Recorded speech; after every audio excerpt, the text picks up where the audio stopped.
Let's go to 1 Samuel chapter 17. And 1 Samuel chapter 17, it concerns Goliath. And Goliath is on the scene. Goliath is the Philistine challenge that has been presented to the army of Israel and to Saul, its first king. And this is a less than likable situation. It's an unlikable situation. This is one of those things that occurs in the history of a nation and also in the history of people. Just of where something that you prefer didn't happen, now is happening. In 1 Samuel chapter 17, and we want to go to the words that David says to Goliath. So we'll look in verse 46 first. This is Goliath this is David just saying to Goliath what he's about to do. And it's not just a vain threat. He's telling him exactly what he's going to do with Goliath and what's going to occur that day. And it's really going to occur within seconds of David saying these words. These would be some of the last words Goliath would ever hear. And here in verse 46, this day the Lord, and we'll get specific, this day Jehovah, because that's in the original Hebrew, will deliver you into my hand. And I will strike you and take your head from you, and this day I will give the carcasses of the camp of the Philistines to the birds of the air and the wild beasts of the earth, that all the earth may know that there is a God in Israel. Now, clearly, Goliath sees his supposed champion coming from the camp of Israel is young. He doesn't have a sword. How is he going to strike off the head of Goliath? And Goliath could just think, well, this is humorous. How are you going to do this? Because you don't have the means to do it. But he says that this is what he's going to do. He's going to strike his head from him, give the carcasses of the camp of the Philistines. So he's not the only one that's going to die this day. To the beasts of the wild beasts of the earth, the birds of the air. Verse 47, then all this assembly shall know that the Lord, that's Jehovah, does not save with sword and spear, but the battle is the Lord's, and He will give you into our hands. All right? It's just a matter of statement. So it was when the Philistine arose and came and drew near to meet David that David hurried and ran toward the army to meet the Philistine. So just within seconds of this, it begins. It begins. And David is going to do exactly what he said he's going to do. And he says the battle belongs to Jehovah, and it does. The battle does belong to Jehovah. And that everyone should know, this assembly shall know that the Lord does not save with sword and spear. That He's going to save the day for Israel, for the army of Israel, and it's not going to be with the most amazing soldier that Israel could produce out of its army, because here is a young man who's never even served. He's not a veteran. He's never seen battle. This is his first battle against a human being. This is it. And he's not even allowed to be in the army. And here he is saving the day. And yes, it would be Israel seeing their current king in action. That's Saul, frozen, doing nothing. And David carrying the day, being the hero. And that's why you can have the women in verse 16 sang, and they danced and said, Saul has slain his thousands and David his 10,000s. David is immediately a name they know. And it's not as Saul would have it. Saul was angry at that. Well, get angry at the women. Don't get angry at David, who just saved your hide. Go, just be angry at the women who are saying this. Well, he's not going to. He's jealous concerning David. He's jealous at David because Saul has been attributed to 1,000, and David has been attributed to 10,000. And who is David? Well, he just took down Goliath, all right, when none of your men would. None of your men would do that. Now, 1 Samuel chapter 17, we see Goliath. Goliath, what's so special about Goliath?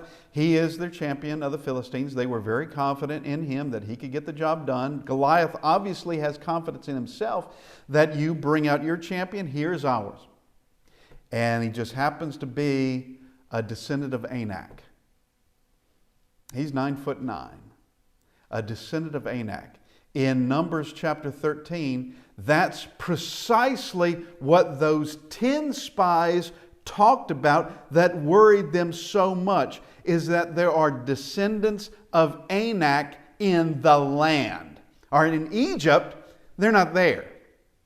Descendants of Anak are not among the Egyptians, but among the Canaanites, they are. Well, who are the descendants of Anak? Those are the Nephilim, or they're giants. Those are giant people living there. At 9'9", Goliath he's from a family of giants.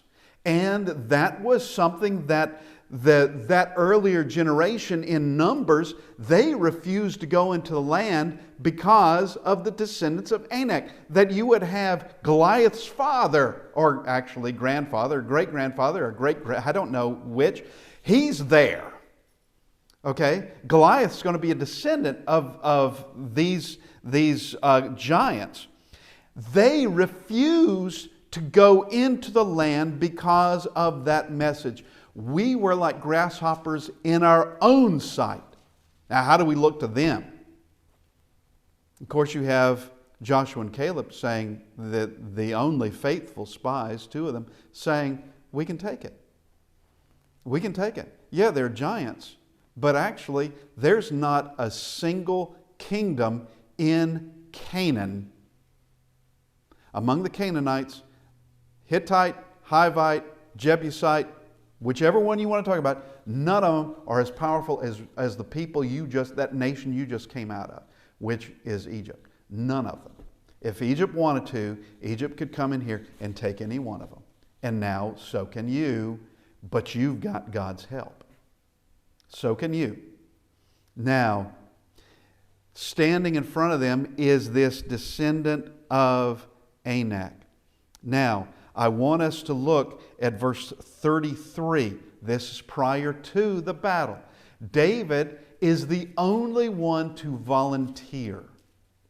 He's the only one to volunteer. And this shows the type of individual he is.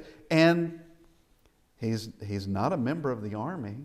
He's not been trained to do this. This would be the first person he's ever met in battle. And here is what Saul has to say about it. And Saul said to David, verse 33, you are not able to go against this Philistine to fight with him, for you are a youth, and he is a man of war from his youth. He's been prepared. Of course, if you're the Philistines and you have Anak among you, these descendants, these giants among you, well, it becomes pretty clear when you see the size of that 2-year-old, that's going to be a big man.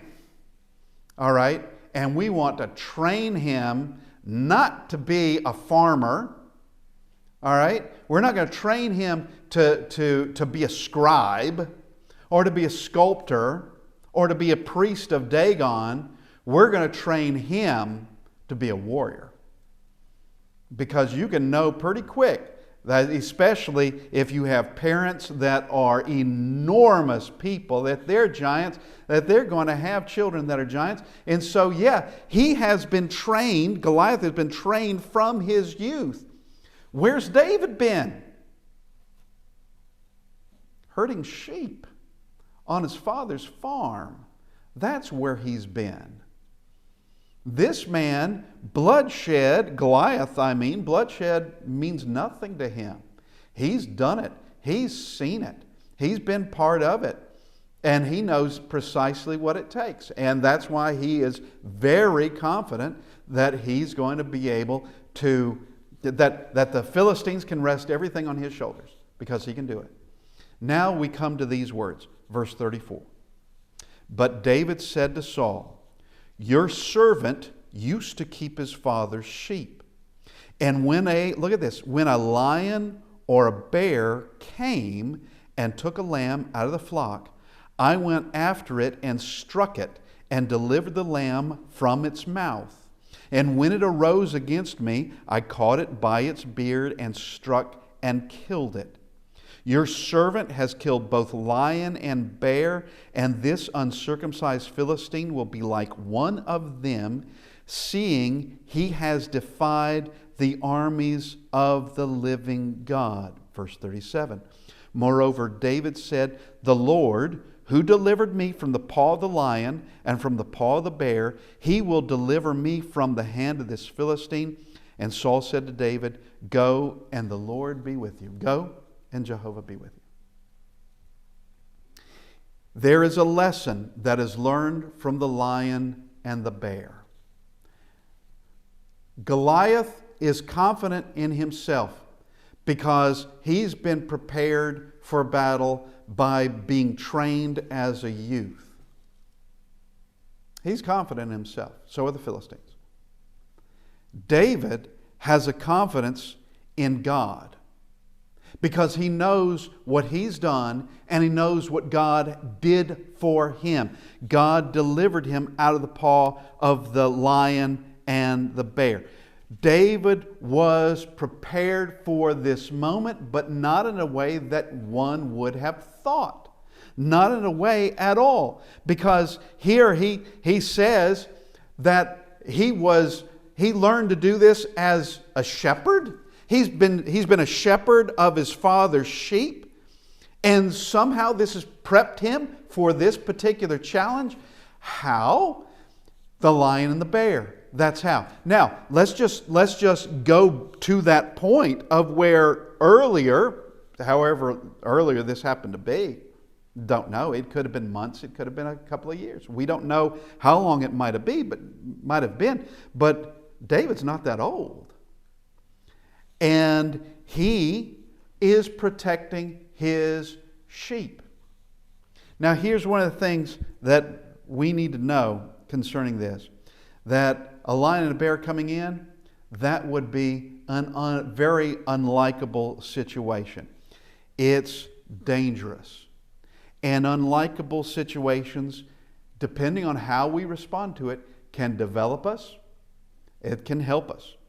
It can make us stronger, at least mentally stronger, spiritually stronger, which is the greatest of them all. Some sort of challenge may not make us physically stronger, but it can develop us as a person. It can bring out the best in us when we had no idea that was in us. It can bring the best out of us that we didn't even know was there. And taking on unlikable situations that come our way can also ready us for greater things that you can't predict. It can make you ready for greater things. Now, let's discuss David as a shepherd because that's what he's referring to. And I want you to know, just for us to look at the fact that he is showing diligence and courage in smaller matters. Saving a lamb from a lion or from a bear, well, it's showing some love for that lamb, I have to say. It's showing for love. Because the lion or the bear's not there after David. They're there after a lamb. That's it. They get the lamb, they go away. Okay? And actually, this is the thing concerning predators. Predators such as a lion or a bear, they don't go after the strong. If they see something that's weak, they'll go after the weak. Now, the strong may not be something that it can really defend itself against a lion or a bear, but the bear will always go, or a predator will always gravitate to the weak because that's an easier target. Just tell you a little thing that occurred many years ago. I took my niece and nephew to a zoo years ago, and they were very small. And I was with my nephew, who was probably about hip high at that time. And we were looking at this wild cat. It was something like a jaguar, or maybe a cheetah, I can't remember. But it was behind this fence, and you could walk around its area. And that jaguar took an interest in my nephew. Now, my nephew would follow me, but I might walk away, and my nephew's standing there, and that wildcat is just looking at my nephew. My nephew comes over to me, then the cat followed him. All right? He saw that between the two of us, who the weaker one was. He was going after my nephew. All right, well, he couldn't get to him, and we all walked away and went home. Okay? Now, with David serving as a shepherd, the lion and the bear aren't necessarily going to have any concern with him, or even with rams. They're going to go after the weakest, the lamb. And David could have just said, okay, well, that's yours. Go away now. That's yours. But he doesn't.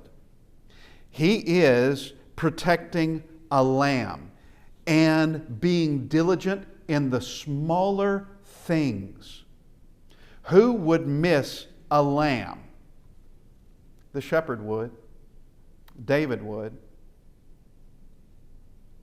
But nationally, nobody would. Nationally, nobody would care a thing about that lamb. But David does. And this will, because he cared, because he took courage then and took care of that problem on a smaller scale. Because while a lion and a bear, pretty bad, those are bad things, someone like a Goliath, it's far worse. Goliath's been trained to kill men. He's not there for a lamb. He's there for human life. He's there to as part of an army to slaughter Israel. That's and have dominion over them. That's why he's there. That's a larger thing. That's now on a grander scale, on a much larger scale. We're not talking about small lambs anymore that no one would even miss. We're talking about the army and the king of Israel. That and Israel itself. That's what we're now talking about. And so here we have someone, because of being diligent in smaller matters, now can be taken up to larger matters. And yeah, it's quite a step going up from lion and bear now to Goliath. But he saw, here is all of this. Who does he credit? Because he knows exactly who did this for him. He knows exactly. Verse 37, the Lord who delivered me from the paw of the lion and the paw of the bear, he will deliver me from the hand of this Philistine. He knows who did it. He knows who to give credit to. So while he is being tested, he also sees how God works. He also sees it. If he had just run away or just ignored the lion and the bear, he would not have seen such a thing. He wouldn't have seen it. That generation in Numbers chapter 13, who refused to go into the promised land, they could have witnessed more of God delivering them. They could have witnessed it more, but they didn't. He would have given it right to them. All they had to do is go in and take it. That's all they had to do. But because they didn't, now understand, in Egypt, they never drew the sword. There's no battle there. That was God raining down on the Egyptians. Whatever plague it was, and also with the Red Sea. They didn't have to draw a single blade on that one. That was handled by God. Now is coming a point of where it's time to go in. God can take care of this. And they saw what He could do in the wilderness. They saw what He did, in the wilderness, but also in Egypt. And yet that didn't seem to matter with them.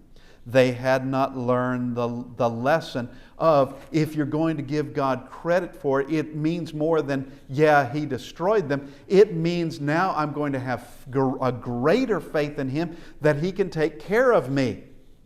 He took care of the Egyptians. He can take care of whoever, the descendants of Anak. Whoever it happens to be in front of us, He can take care of them as well. Chariots are not a problem. Where are those Egyptian chariots? They're in the bottom of the Red Sea. That's where they are. And anybody else's, He can take care of them as well. So here we're going from lion and bear and saving a lamb to now a giant, a descendant of Anak, and saving Israel. And that is a large step, but it's also a large step going from shepherd to king. That's a large step as well, which is exactly where David is heading. And David gives the correct credit and learns from it. And that's an important part of it. Learning from it. What does it mean now? There's also another thing in this, is that there is a hero that's being prepared. That these trials prepare David for greater trials. The trials that come our way prepare us for greater things. We should be learning, we should be growing, we should be growing stronger, and then we can take on the bigger trials. But if we avoid the smaller things, then we're not being prepared. We're not preparing ourselves for the greater things. And also, we are losing out in witnessing what God can do for you personally. There have been plenty of times in my life, I have to admit this, plenty of times in my life where I have prayed for something to have occurred, then all of a sudden, out of nowhere, it occurred.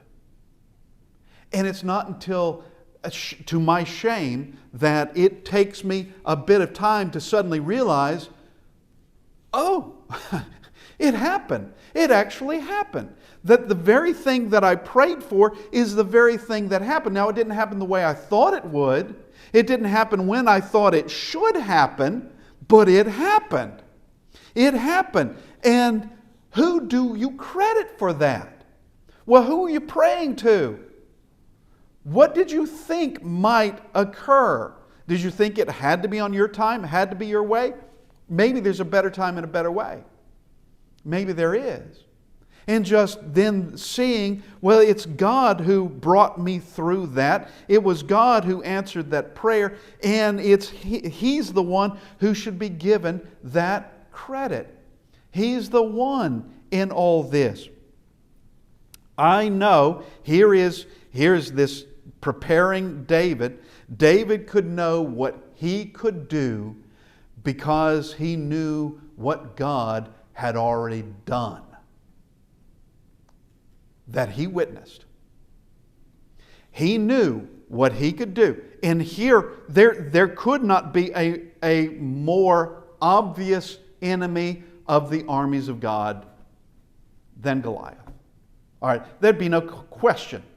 Killing Goliath is what needs to be done. There'd be no question. There's no moral dilemma here. There's no questioning as to what this is. No questioning. And nobody questioned whether it was right or wrong. Because the women aren't saying Saul slain his 10,000 and David may have done a bad thing. We're not sure yet.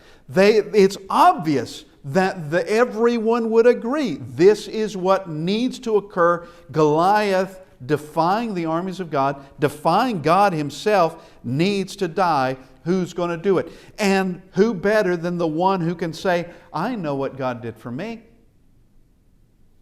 And I know what I can do because of God. I know what I can do. David shows himself courage that he's going to need later on. Goliath's not going to be his last enemy. There will be enemies for David that Goliath, there's no emotional ties with Goliath. All right?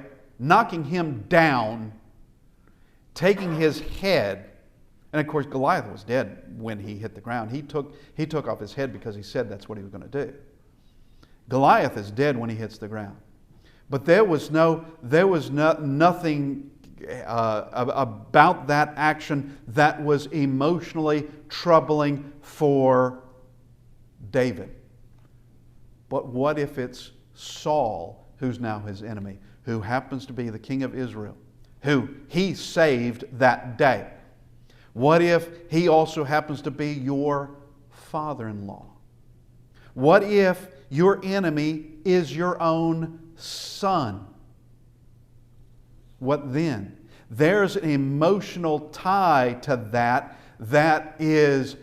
that'd be difficult. And as it was told David, you'd rather the rest of us died than Absalom. He gets the report that Absalom has been killed, and it upsets him greatly.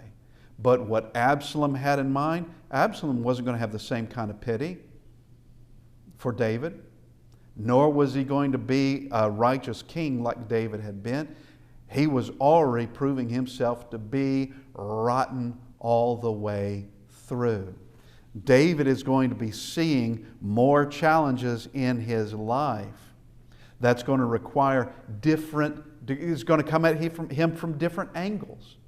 Rather than from this massive man, it's going to be different angles that he's going to find it's far more difficult to go to battle against your own child than it is for this descendant of Anak, this Philistine. Much more difficult. The lesson of the lion and the bear are smaller things requiring courage out of us.